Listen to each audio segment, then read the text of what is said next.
All right, guys. Let's welcome my special guest for today. We got Tom Jensen, man. It's been a long minute, man. We're talking 49ers football. We've been having discussions throughout Twitter and other stuff, and I know you're looking forward to what they're doing into the draft, right? Sure.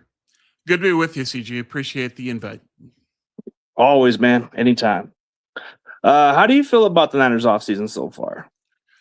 I think it's been pretty good, especially Odigizua. I mean, that's the biggest acquisition they've made in years, and he's a perfect fit for what they need. So I thought that was a brilliant trade. The free agent moves, they're good, not great, and you have to factor in that that's also the free agent market. It's good, not great. This was a pretty bad free agent class. So given that, I thought they did okay. Overall, I would give them a B.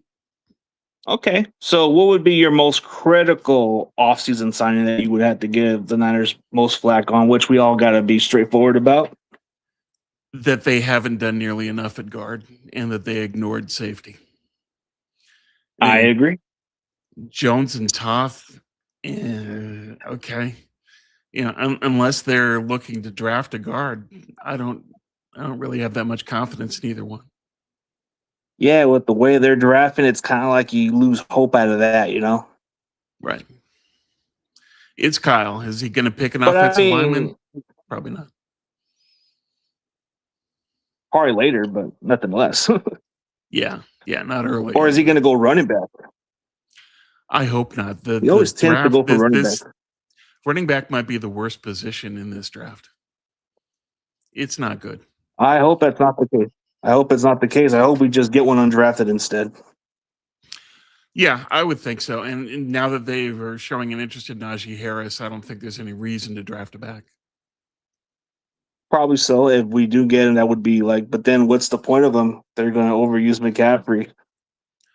They always will. The problem is that when a player is really overused, the NFL history is they get hurt or they have a declining year. There's a big drop off.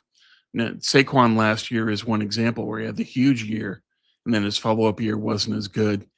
But there's a lot of guys who got usage similar to CMC who got hurt the following season. That's a worry. That's a concern right there, especially at his age and the way he can't stay healthy. But last year, this was probably the most he's ever been durable. Yeah. Give Christian credit for preparing his body for that level of use.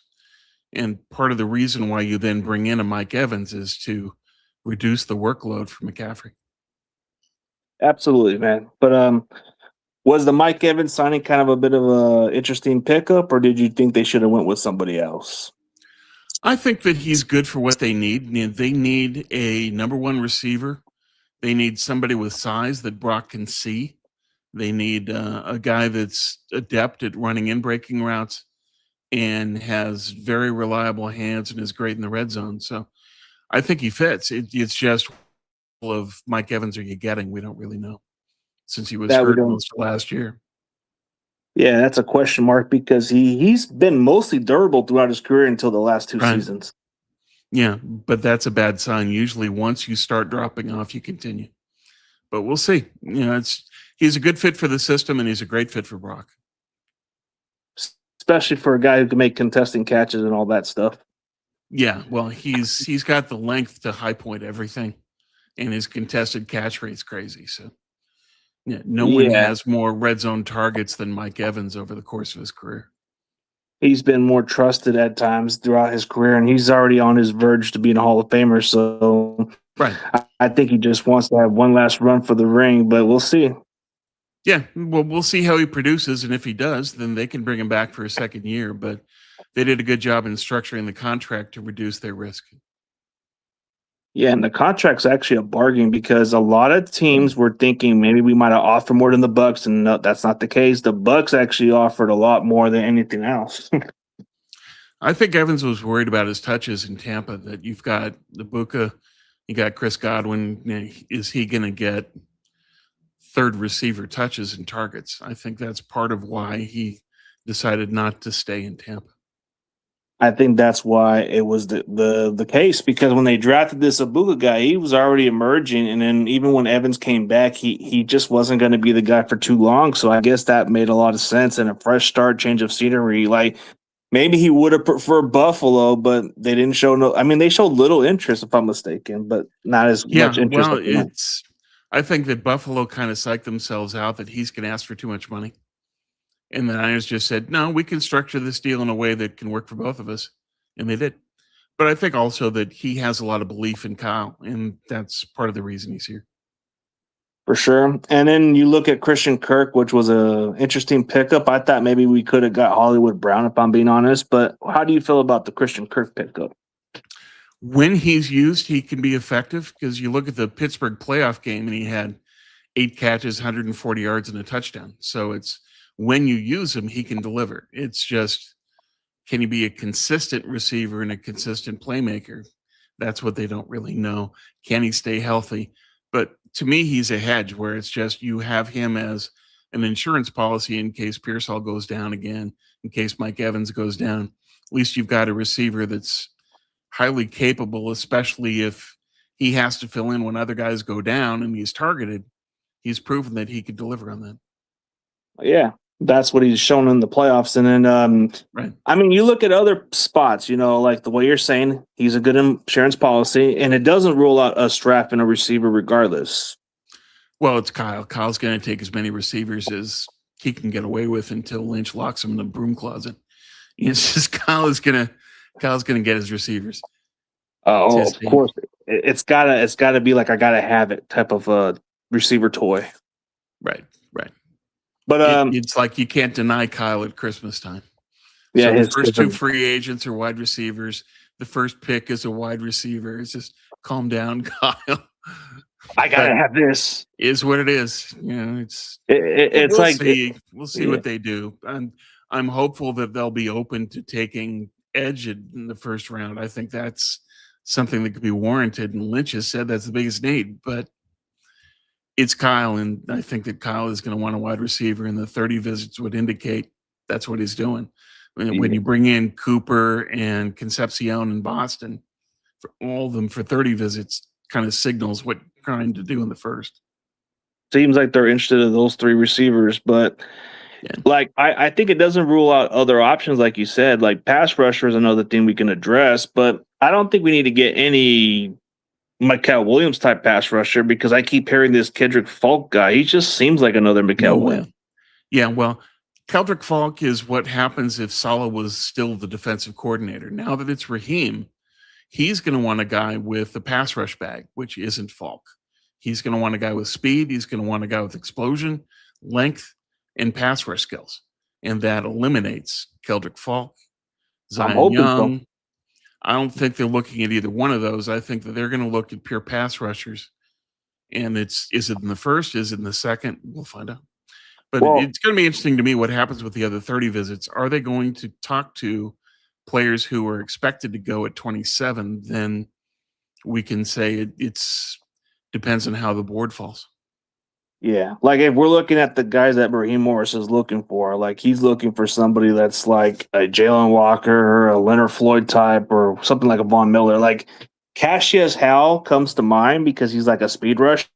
Right. But part of the Raheem profile, though, is length, and Cassius Howell is a T-Rex. So I wonder if that's something that Raheem Morris will be interested in doing. I'm not sure. He's got the production, he's got the speed, but he doesn't have the length. And I think length is a driver. It's Javon Walker, James Pierce. They both had length in addition to everything else he wants. Okay. Well, I mean, then you got TJ Parker who can possibly be in that list because he's projected to go at that spot, if not earlier. Yeah, there's a couple teams above the Niners who are interested in Parker as well. He might fall to them, but he doesn't have the speed and pass rush skills of some other guys. And as Dane Brugler said last week that he's hearing that Malachi Lawrence might go in the top 25 to 30, and so that would put him in the Niner range. And that's exactly the kind of player that Raheem would like. Malachi Lawrence would probably be the perfect fit because of what you said, the arm length, and he runs a 4.5 speed, and he's quite effective. I mean, why would you feel that he would probably be the one? Because he's already moving up draft boards. He went from being possibly an early third to possibly like a late first. Yeah, well, he tested well at Indy. He's got good tape, and he produced. And so, for people that are looking for a player like the Raheem profile, Lawrence checks every box. So you just say, okay, well, given that, they should be looking at him, and hopefully they will be bringing him in for a 30 visit. But we'll see. I'm going to pay close attention to those visits because I think that's going to tell us a lot in terms of who they're interested in and why. There's one that comes to mind, which I will have to shout out Grant on this one. I think R. Mason Thomas is somebody that kind of fits the mold, but maybe the arms are not as long as you think. But it's kind of like in the range of what you look at Nick Bonino's arm length and what is it, D Ford's arm length, but got the Yeah, speed rush a yeah. little bit. There's some guys who have enough speed and enough technique to overcome, and Thomas has enough speed. But if you get on him as a blocker, if you're an offensive lineman facing R. Mason Thomas, you get your hands on him, he's washed out of the play. There's a lot of tape from Mobile where it's just he would have great speed, but then the tackle would just say nope, and it was just it looked like the blind side where he's just blocking him into the stands. It wasn't good. Thomas at least has longer arms than Howell does. I mean, Thomas has what 31 and 5/8 inch arms. Howell is 30 and a quarter. Thomas has a 78 plus wingspan. So I think that they would be willing to make an exception given his speed, and that Thomas is so good off of the line that what they really want is disruption, and that's what Thomas can do. I would think he would be a candidate out there for sure. Yeah, but more so in the second round if they pick a wide receiver in the first, and then who falls to the second round. I think that's where they would be looking at Thomas. I don't think he's a first rounder. Okay, I would say if he slides, I would just pull the trigger on him for sure. But like when you look at the wide receivers, who do you think Kyle is more in love with? Like, and then why you think this other receiver you feel would be a better fit for the 49ers? Well, I think that he's interested in all of those top three for different reasons. So Omar Cooper is the guy I like out of that trio because he excels in the 49er route tree. Everything they run, he does very well. Great hands, power, vision, IQ, contact balance, 27 forced missed tackles, top of the class. He's a guy that can make the plays the Niners need. So that's the book on Cooper. But the word is that he's probably not going to fall to 27. He'll probably be gone before then. And there's a lot of teams from Carolina at 19 to Buffalo right in front of the Niners that could take him. So I wouldn't expect him to last, but he's the guy I like most. Concepcion, I can see Kyle being really interested because of his acceleration and his versatility. And it's part of the reason that Kyle drafted Jalen Hurd was because he could play running back. So can Concepcion. He had 350 yards rushing, in addition to 500 yards as a returner, plus what he does as a receiver. So, given his acceleration, his speed, his elusiveness, he's very good against man coverage. The concern is he's not that good against zone, and the league is 70% zone. So that's one issue that I have with him. In addition, he's got the drop rate, 9.4%. He can tend sometimes to clap to make a catch rather than use his fingertips, and that's a red flag. Yeah, that could be something that I mean. That's more about his mental focus on the ball. Like if he makes the catches consistently, but throughout the combine and all that, he's been tested pretty well on all that stuff. But like you said, the drills drop he's done rate, well. yeah, the drop rate is concerning because like, what if he doesn't catch it consistently? Like when we need him to catch the ball. Right. And then what would Kyle do as a result? I mean, this could be another receiver that gets redshirted. They can't afford to do that. The player they drafted 27 needs to start. Yeah. And then you look at Denzel Boston, which I've seen you kind of say maybe he's just like another Jawan Jennings. Yeah, well, he fits what Juwan does, but do you want to use a first round pick to replace Juwan? No. I don't think so, but he's a little quicker version of him. Yeah, but what does that mean when Juwan runs a 4.7? And Nothing. Boston, on advice of his agent, he didn't run a 40 at the combine or at his pro day here at UW, and I'm in Seattle. So Seems concerning. somebody that ducks a 40, that's a red flag for me. I saw a lot of his games since I live in the area, and he's good. He's not great. It's just I don't think he's a first round talent. He's too slow. He struggles to release off of the line, and he can improvise his routes. He rounds out his routes. He drifts his routes. He's good. It's if you want a Juwan replacement, he's an upgrade, but you can do better than that at 27 in terms of just the impact of the player. I'm not sold on Denzel Boston. So what would be the other options? Like, let's say you go in between you can go with 27 or the second round. Like, what do you have in mind with the second round pick with a wide receiver you like? It depends on who falls, because there's a lot of people that could they last to 58, maybe, but unlikely. And so that's somebody like Jeremy Bernard from Alabama, Chris Bell from Louisville coming off the ACL, Chris Kobe Lane? Brazzell from Tennessee. I don't like Kobe Lane. I don't think he works. It's similar to what's going on with Boston, where it's just there's issues with him. Ted Skylar Hurst, if Bell's you're like, willing to take a gamble, Malachi Fields is dropping pretty rapidly. Elijah Surratt isn't getting a lot of love, but he's a heck of a player. A lot of production at Indiana and great in the red zone. Tremendous hands and body, just body control where he can get his yeah, feet down. yeah, like those are good options too. But Skylar Bell's another good one also. Runs good He is, route. but he's 24. I don't want to draft another 24-year-old rookie. Look Oh, what just happened like with Ricky. Rick. Yeah, Ted Hurst has some unique upside because he's about 6'3", 205, runs a 4.4, kind of played at a Yeah. small competition, but seems like a guy that would excel well. Yeah, he's got the physical traits to succeed in the league. He's got side speed, but is it something where he can really explode in another guy with a 9% drop rate and suboptimal competition? So there's some risk there, but the physical upside's tremendous if you can get it. Yeah, it's the upside. But then you look at Chris Bell coming off a serious injury. I don't know if it's if he's cleared during training camp, then maybe you're rolling the dice with him. Maybe he can contribute halfway to the season or something. But I don't think Yeah, that's he's what we somebody that want. could progress, right? He could get better as the season goes on. In the chat, hi guys, Kenny, Papa. Do I still hate Kelvin Banks? No, he's proven himself to a degree. I still think he's a lunger. I'm still not completely sold on him, but he played pretty well for the Saints. I'm just glad he's not a Niner. Oh yeah, you were critical on that guy last year, I believe. Yeah, but I Yeah. was also critical on Alfred Collins, and I blew that. So there we Well, are. Collins has his moments, but Yeah. yeah, I wasn't too high on a lot of certain players. Like last year, I just wasn't too high on I mean, I thought Mikal was good, but I just didn't think he was quite a guy we needed. Yeah, well, I was more in love with other players who brought more of a pass rush. And Yeah, so it's just, I but wasn't feeling the Nick that's Martin pick, man. Saleh.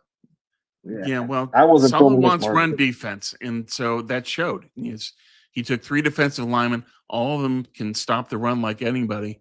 None of them can rush the passer like anybody. So it's just that's Saleh's bias. And now Raheem's going to be the opposite. He's going to be, I want a pass rusher, and I don't really care about the run D. Yeah, and I So think we'll there's a see. couple. Yeah, and I think there's a couple of spots for D tackles that maybe we can get second or later round. Maybe we won't go first round for a D tackle, but if we do, what No, D tackle do you have? Oh, no. I don't think in the first anyway, but yeah, I would think that D tackle in the fourth is a possibility. The guy I like there is Zane Durant from Penn State. Good pass rusher, quick, leverage, good player. So he's somebody I would like, but I don't think the defensive tackle is a high priority, given that they spent basically their first 3 picks on defensive tackles last year. I don't think they're going to quadruple down. Nah, they probably get one later for depth pieces. Yeah, in the fourth, maybe it's. Do you think that highly of Durant? Then take him. Durant would probably be somebody who's already moving up draft boards, actually. So he's kind of a little bit Maybe, more.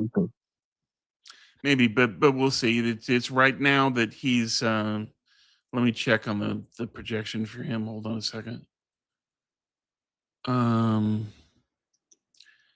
Yeah, so they're saying third, fourth. He's With kind of on the bubble between. So he's someone that it's kind of an eye of the beholder thing. Given his size, given that he's short, that could cause him to drop. I wanted to address this because my buddy Pop is asking it. Should we be worried about fullback depth? Yes, we should be worried about replacing fullback. One of my favorite sleepers in the draft, Riley Nowakowski from Indiana, tight end who could also be a blocking back. His blocking technique is flawless. He pancaked guys in the college playoffs, and as a tight end, he had 32 catches and a touchdown. I love the guy, and he's not expected to be drafted, or he goes in the 7th. So he's somebody that you could target in UDFA, or you move out of one of their late picks in the 4th and trade back, and you could get Nowakowski that way. There's also the fullback from Michigan, Bredesen. That's another player they could use. They could Or Oklahoma. consider, yeah. There's some guys that are there, but if I had my pick, it'd be Nowakowski. I love him. Nowakowski. I'm a big fan of Jaron from Oklahoma. He's just he does everything. And I kind of feel guilty for being a little biased because I'm a Sooners fan. I've seen this guy. He played linebacker too, and he was playing different roles. Yeah, just a pure football player. Yeah, imagine him replacing. Yeah, that'd be interesting. But I think that the primary skill set that you need is a great blocker, and that's Nowakowski. He's a bulldozer. Probably makes sense to get somebody like that. As far as like a tight end, I think it might be the lowest priority for us. But if we were to go to day 3, which one do you have in mind that you like? They like Dallin Bentley from Utah. They visited with him. 6'4", 262, but he's more of an inline blocker. Some other people that I think could work. DJ Rogers from TCU, I think, is somebody that wasn't utilized as fully as he could be, but when given the opportunity, he had some missed forced tackles. He had some good catches. He's a pretty good player, and he's going to go late. It's what DJ Rogers is mid-day 3, F tight end. There's one I like from Alabama. And then Nowakowski, since Nowakowski's a tight end, technically. Yeah. Nowakowski's like he does it all. Like he's a fullback and a tight end. But I think Josh Cuevas is somebody that needs to be a little bit under the radar a little bit. Mm-hmm. Well, anybody that comes out of Alabama is going to be well skilled and should have some balance because you don't see the field if you don't block. And he's quite a good blocker too. Yeah. He's got some balance. There's not a lot of balanced tight ends in this draft, guys that can do both. But he's balanced, huh? As far as there's some the guy that's getting some talk right now is Gillenborg from Wyoming, and then Oscar Delp just ran the 4.48 at his pro day in Georgia. He's going to move way up. So we'll see how it flies. Tanner Koziol from Houston is a good receiver with decent numbers. So we'll see how all things go. But I'm with you that I think that you've already got Tonjes, and Kittle says he'll be back relatively soon. So if you project that Kittle's back by week 6, do you really need a tight end? You can have Tonjes for the first 5 weeks and get by. Yeah, and get some production out of him anyways. He kind of showed it last year. I think offensive line is something, like you said, we have yet to address. But when it comes to the offensive line, which guy that you have love crush with as your first round talent or second round or day 3 options in mind that you would want them? Let's just go through the rounds. I would think that first round, the guy that they should look at is Ihanachor if that's somebody that they're considering as a Trent replacement because he's got the physical talent. Problem is he's raw because he didn't play in high school. He started in junior college, and he's from Nigeria. He's a great athlete, sub 5 in the 40 at Indy, and has some power to his game. But because he's a project, he needs to be really coached up. He plays too tall. His pads are too high. But he has power. He has speed. You coach him up, who knows what he could be in 3 to 4 years. I think it could be an impact player. So that's the guy I would want. If they take a tackle in the first, that's the one. After that, I'm not sure that there's a great tackle class behind that. As Brugler said, that after the first round, after the first 7 tackles, there's a massive drop-off at tackle. I agree with him. I don't think there's tackles worth taking after that. So to me, it's a Honichor in the first or no tackle period. Or just got to take a flyer. No, because it's just not there. The talent isn't there. If you're going to take an offensive lineman, you're better off going to where the depth is, which is center and guard. Okay, so what guard do you have in mind? In those positions, then at guard, but Chase Basanis from A&M, I like him, but he's probably gone before they pick at 58. Pregnon is also going to be in that boat of late first, early second. And then Rutledge from Georgia Tech could last to 58. He's somebody I would like to, but if I had to predict, I would think that a guy that they'll look at is Jaden Roberts from Alabama in the fourth. Power guard that does everything well, great run blocker. And there's some other guys that they could look at center and guard. Trey Zoon from whatever. The guy from Kansas. Oh, Trey Zoon from Texas A&M. He's very yeah. He has the thing that I like with A&M is that they got the offensive line coaches from Duke, the people that developed Graham Barton. And so Zoon is like Barton in that he can play every position on the line. And I think that's something the Niners would really value. And he did pretty well in the combine, especially in terms of the lifting. And he's just got a lot of flexibility and versatility in his game. So I think that he's somebody that they could definitely look at. That's someone I would like. At center, I think Logan Jones in Iowa in the fourth is somebody that Kyle would look at because he ran the 4:59:20 shuttle in Indy. That's Kyle's drill. That's the one that he locks in on, is dictating what his interest will be. Is you can look through the Niner offensive line picks and almost all of them fast 20 shuttle time. So just look for the 20 shuttles from Indy. That's who Kyle is probably going to look at. Yeah, and then there's Vin Wayo from Oklahoma who can play guard and center, so he's got the versatility. Yeah, you've got some guys with versatility, and you've also got some good players. It's just will they be there when they want to make the pick? Micah Morris from Georgia, nice player. Oh, big power guard, yeah. And I know somebody who's close to him too that told me about him. Okay, he played in high school with them. Oh, cool, nice. And then, as you said, Nwaiwu from Oklahoma. Great player, tested really well. I think that's somebody that they could also look at. So there's some players there at both center and guard. So Logan Jones and Zoon at center, Jaden Roberts and Nwaiwu, Micah Morris, Billy Schrauth, all people that I think can work at guard. Who you got? Yeah. Fernando Carmona Jr. from Arkansas. Oh, okay.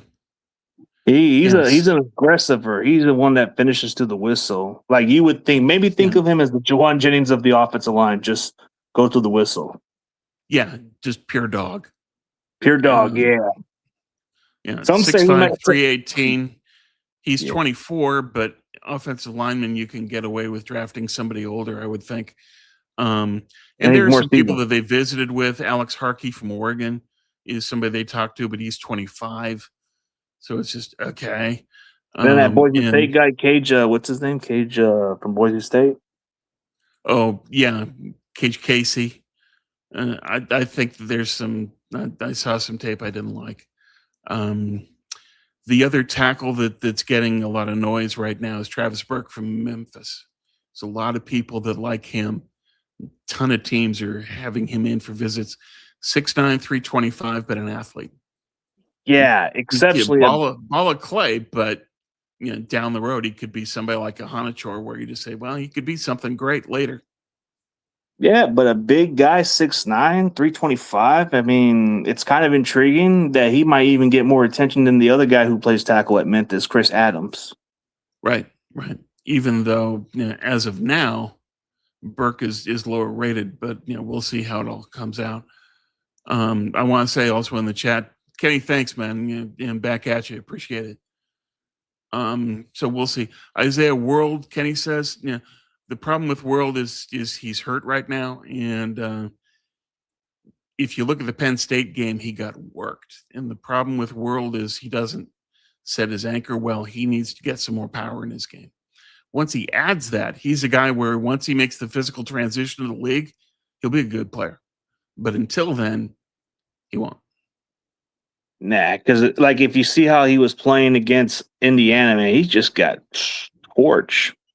I mean, what's his name? Khalil Kamara, man, just put a Yeah, Yeah. Kamara from Indy just went at him, and that's one of those where it's just he's overmatched in terms of physicality. It's just world doesn't have the strength yet to play those kinds of players. Nah, he has a lot of work to do, and if he were to get drafted by the Niners, it would only be a redshirt year, unfortunately for him, and he would have to learn from Trent at least. If Trent stays. If Trent stays here, that's a lot of the questions. So if we do draft a tackle in the first round, that could signal the end for Trent. Yeah, well, they could trade Trent before the draft if they can't reach an agreement. The problem is that Trent isn't going to compromise on anything on his end. He's not going to meet them somewhere. He's going to say, I want every penny I am owed. I want to be the highest paid tackle in the league. I want 2 years guaranteed, and I want a massive roster bonus up front. And the Niners are saying, are you willing to work with that? You're going to be 38. No. And I think that's going to be the problem, is that we're going to find out if Parag has more power within the organization than Kyle on Trent. If they say too much money, then Parag has the power. Oh yeah, I would think that would come down to that because they didn't pick up the $10 million bonus option, so that could leave the window for him to be gone next year.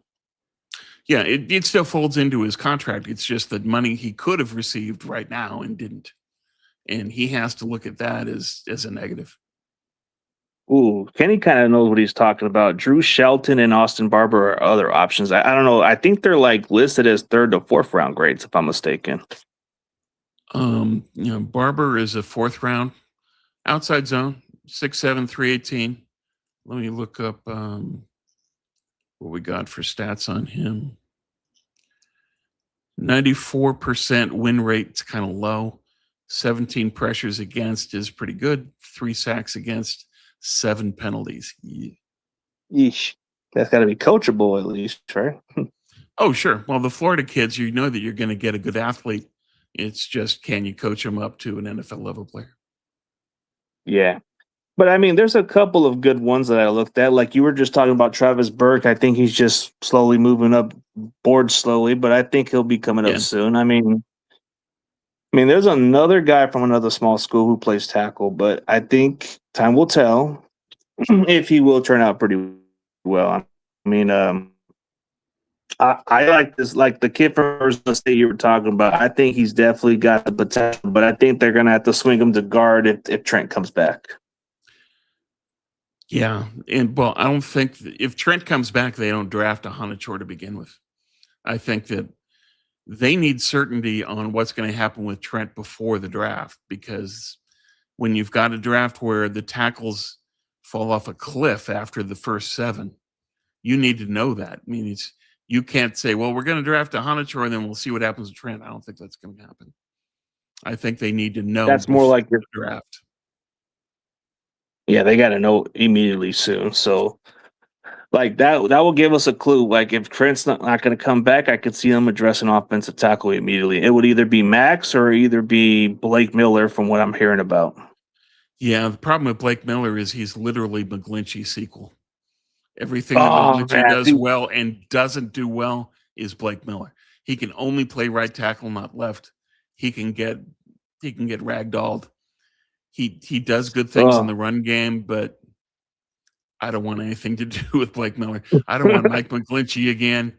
No thanks. No, thanks, man. But I mean, then you got the Georgia tackle Monroe, but I don't think he'll be available. Monroe Freeland. Yeah, word is that he's going to go top 15, maybe top 20. Man, and then we're hearing about this 370-pound Alabama tackle. I don't know how that's going to work. Caden Proctor, I don't know. Caden Proctor. Kyle doesn't draft mountains, but He doesn't. if you could get to Proctor and say, look, guy, if you can lose 30 pounds, you could be a great player for us, because he's got speed and explosion. He's got good technique. He's got power. It's just that he needs to be a lighter frame. So can he do that? I mean, for his size, Kyle says no. Yeah, I would think he's off the draft board because he's overweight, and we did it with Trent Brown one time, so that didn't work. Yeah, well, Trent Brown was okay. It's just he wasn't necessarily a great fit for what they were doing. But then he made the mistake of asking for more money than Prague was willing to pay, so they traded him and drafted McGlinchey. Yeah, but Trent Brown was good. It's just they were concerned about his health and weight issues at times, but he Right, was very athletic. right. And they had issues like that with Bubba Paris, where it's just, can you lose the Yeah, weight?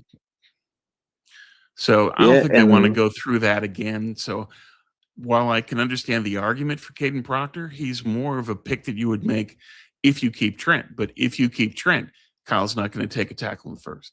So it's one of those where there is no world where the two meet. There's no intersection. nah, there's not going to be one of those. It's either you fit the system or he's just not going to draft you. Yeah. Yeah. And it's Kyle. So we know that if he can get away with not drafting an offensive lineman, it's a good draft according to him. I mean, he hasn't drafted a tackle since 2021, and that was more in the 5th round. Let's see. Okay. So that tells us a lot. Yeah. Well, Banks was probably the last one we drafted high, but Yeah. he was, 2nd round, but that didn't really work out too well either. So the other thing that we have to ask is, can they even evaluate offensive linemen given how much they neglect them?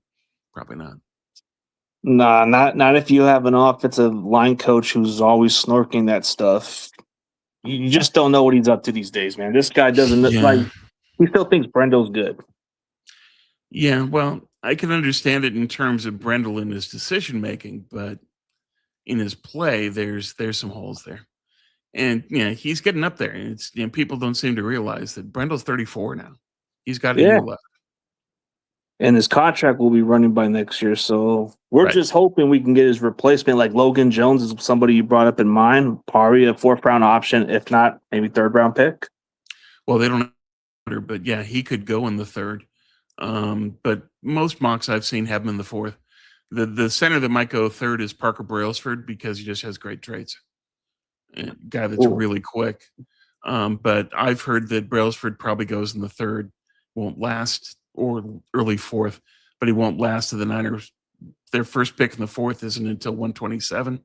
By that time, Brailsford's gone. Hopefully, Logan Jones is still there. Logan Jones, and then there's another center option also. Well, I had So there's Trey about 3 Zune good. as my other one. There's also Slaughter from Florida. There's Goldman from Michigan State. So there's some people that they could look at, but I would think that Jones would be Kyle's first choice because he ran the fast 20 shuttle. Probably fits exactly what we're looking for. This guy who played at Cincinnati as a center too, which I'm hearing a little bit about. Gerbert or whatever his name is. Goldman Colbin, from yeah. Michigan No, State. that's the one from Michigan State if you're talking. Right. Yeah. And then, like you said, Trey Zune. I think Trey Zune would probably be the perfect fit because not just because he could play tackle, he could play everywhere in the spots, but he's technically a better version of what you would get with Nick Sakel, or just a far better version of what you saw. Yeah. Well, and somebody that can play every position on the line is immensely valuable. The other center that gets mentioned a lot is Sam Hecht from K-State. And Oh he's a yeah, nice Kent player State. too. Yeah, that guy. And he's an outside zone guy as well, so he could fit too. But most of those guys are late 3rd, early 4th. And the Niners just have to hope that one of them falls to 127. If so, then I think Logan Jones is the guy. If they Logan take a Jones would. center, he's the one that would take. Yeah, Logan Jones would make the most sense. But if they can't, they can always try to hope and maybe get Fibo Escuela from Oklahoma, who can possibly project to play center down the road, but can play guard right now. Yeah. Well, and Oklahoma does a good job of developing their linemen, so that's a program you can trust and say these are guys that can play in the league. Yeah, that's a good way to go with it. Yeah. TTC asked, see Kendricks in Columbia. No. No, yeah, I think he's talking about the guy Kendrick, the linebacker we had, but I think he was just Eric referring Kendricks. to that. Okay. Yeah, what's going on, man? My wife's calling me. Kendricks. I hope they bring. Hey, hold on, let me back. just see what's I think going. he's a possibility, but we'll see. We'll definitely see what happens. But yeah, everything plays out itself. But man, what's going on with people blowing up, man? Like that's why I usually go on my laptop, man. Jeez. Right. But hey, I mean, I think we pretty much cover exactly what we needed to do. We're just hoping for the best. But at the same time, things are just going to have to play out itself. Yeah, well, we have to just factor in what's the agenda, what's their blueprint for this draft. And if we look at the 30 Or visits as of now, it's wide receiver in the first, edge in the second, and then a catch-all in the fourth, where it's just who they like and who they think will fit. And that could be anything from tight end, DB, safety, linebacker, defensive tackle, and center and guard. So, there's almost any position that can go in the fourth. I think that they could also trade back from one of those picks in the fourth if there's guys they like. But it's a question of, have they identified somebody that they think will go late, but who won't last a UDFA? Then they can make a deal back. Otherwise, this draft doesn't have a lot of depth overall. So if you finish drafting in the fourth, you're okay. Because fifth, sixth, seventh in this draft isn't very good. Next year is the generational draft. This year isn't. more like getting some depth pieces. Or in like the first 2 rounds, you'll get something good. But I think those later, after the third and later rounds, you're probably getting some guys you're hoping they could develop nicely. Yeah, well, player like Logan Jones, I think that he can be a good pro over time. There's some people, especially I would think at O-line, that make sense. It's Logan Jones, Jaden Roberts. I think those are guys that'll be good pros. And then after that, it's just, what do they want to do? Do they want another edge? Do they want an edge linebacker? Do they want another receiver? We don't know. Running back, I don't think they will. Tight end, they might. And then we go from there. Then it's just, who do they hand it off to Raheem and say, take the defensive player you like here. We'll give you 1 pick in the fourth. And if he does that, then He probably would have to look deeper. Yeah. And if that's the case, then I think that he would look at a guy that's an OLB edge. And so that would be like Crawford from Auburn, the guy from Michigan, there's that Jyshawn Barham, and there's a sleeper guy from Texas, Trey Moore, who's got a lot of speed. Yeah. He's somebody where you could kind of convert Trey Moore into an everything. He could play edge, he could play linebacker, he could play safety. I don't know if that's how you want to develop him, but that's the thing they could do. I'm sorry, CG, what'd you say? Or Nadeem Tucker could be another option also. 26 years old. No. Nah, but at least you're not drafting him early. No more rookies where you get half a career. No. Anybody over 25, I am not interested in. Unfortunately, they are. So no Messidor? In the first round?